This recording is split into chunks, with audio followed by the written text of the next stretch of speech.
कपड़े धोने वाली बहू।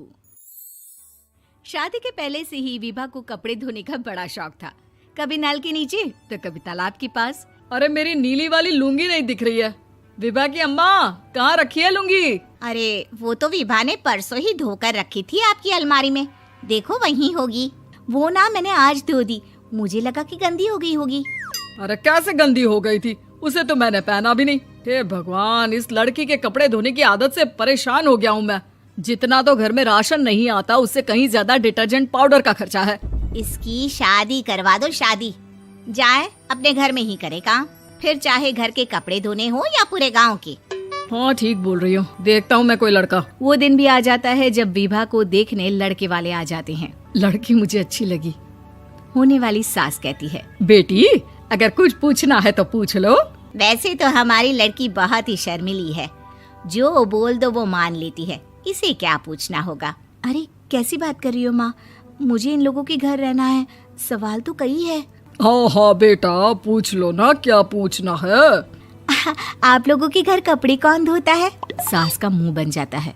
देखो अगर तुम ये कहना चाहती हो कि तुम्हें कपड़े धोने नहीं आते तो सुन लो, कपड़े मैं ही धोती हूँ, लेकिन तुम्हारे आ जाने के बाद मैं रुमाल तक नहीं धोऊंगी। अरे चुप रहना भाग्यवान, बहू बेचारी घर आई नहीं, उसे डराना शुरू कर दिया। वो क्या है ना बिटिया, अभी तक तो ये कल्लू की माँ ही धोती थी, लेकिन अब तुम्हारे पापा तो दहेज में वॉशिंग मशीन देंगे ही। तभी विभा की माँ बोल पड़ती है, सवाल भी पूछा तो क्या। वैसे भाई साहब, मशीन की तो फिर भी कपड़े धोने की कैपेसिटी होती है। मतलब जो बिटिया दे रहे हैं ना विभा, इसे कपड़े धोने का बहुत शौक है। ये आप लोगों के क्या, आस पड़ोस गांव मोहल्ले सबके कपड़े धो दे और उफ तक ना करे। बाहर देखा नहीं आपने कितने कपड़े सूख रहे हैं, सब हमारी बिटिया ने ही तो धोए हैं। बस भी करो ना माँ, शर्म आ रही इतनी तारीफ सुनकर। और तो और एक दाग निकाल कर दिखाओ तो मान जाओ। हाँ अच्छा माफ करना बेटा, मैंने गलत समझा, हमें तो रिश्ता बहुत पसंद है। और ऐसे जुड़ जाता है रिश्ता कपड़े धोने का शौक रखने वाली विभा का। उसकी शादी हो जाती है कोयला फैक्ट्री में काम करने वाले कल्लू के साथ। शादी के बाद अचानक विभा चिल्लाती हुई सास के पास आती है। सासू माँ, अरे सासू माँ कहाँ है आप? ये तो धोखा है, धोखा दिया आप लोगों ने मुझे। इसे ससुर के चक्कर के बारे में पता चल गया। अरे तो उसमें तुझे क्यों धोखा मिला है? अरे नल में पानी नहीं आता, कपड़े कैसे कब धुलेंगे? अच्छा तू पानी नहीं आ रहा उसकी बात कर रही है। तो आपने क्या सोचा? कुछ नहीं। अच्छा तेरी माँ ने कहा था कि कपड़े धोने का शौक है तुझे, याद आया मुझे।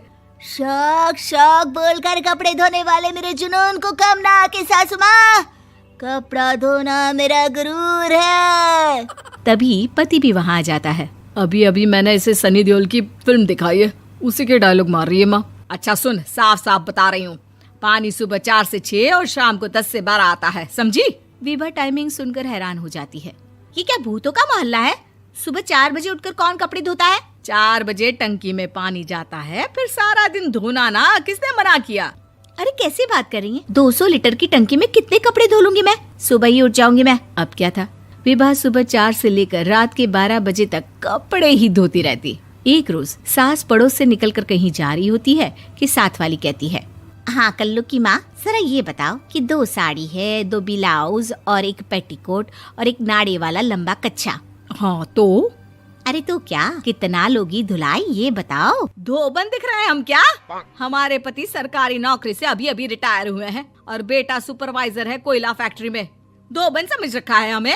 हाय रे कल्लू की अम्मा, माफ कर दो, वो तो मोहल्ले में यही सब बता रहे थे कि तुमने बहू को कपड़ा धुलवाने के काम में लगा दिया है। सास को पड़ोसन की बात सुनकर गुस्सा आ जाता है। वो घर पहुंचती है जहां घर के बाहर ही इतने सारे कपड़े सूख रहे होते हैं जितने कि किसी धोबन के घर पर। अरे ओ कल्लू की दुल्हन, बाहर निकल।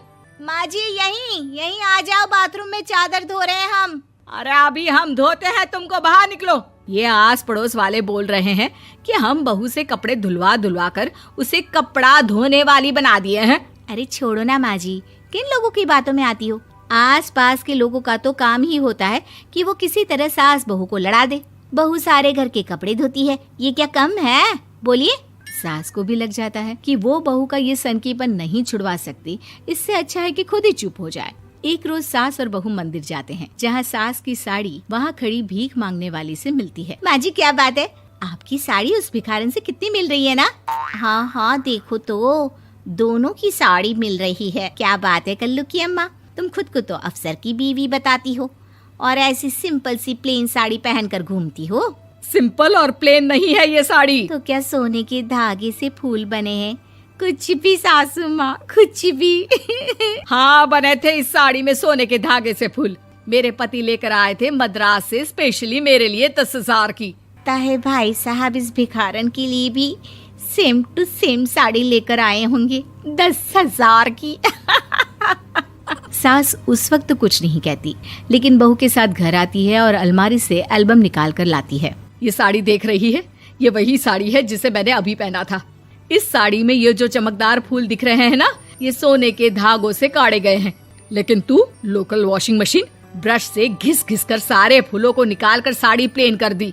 मुझे माफ कर दीजिए सासू माँ। और तो और, जब मैंने तुझे तेरी गलती के लिए कुछ नहीं कहा, लेकिन तूने तो सबके सामने मेरा मजाक ही बना दिया। क्यों? बहू को समझ में आ जाता है कि अब से उसका कपड़े धोना बंद।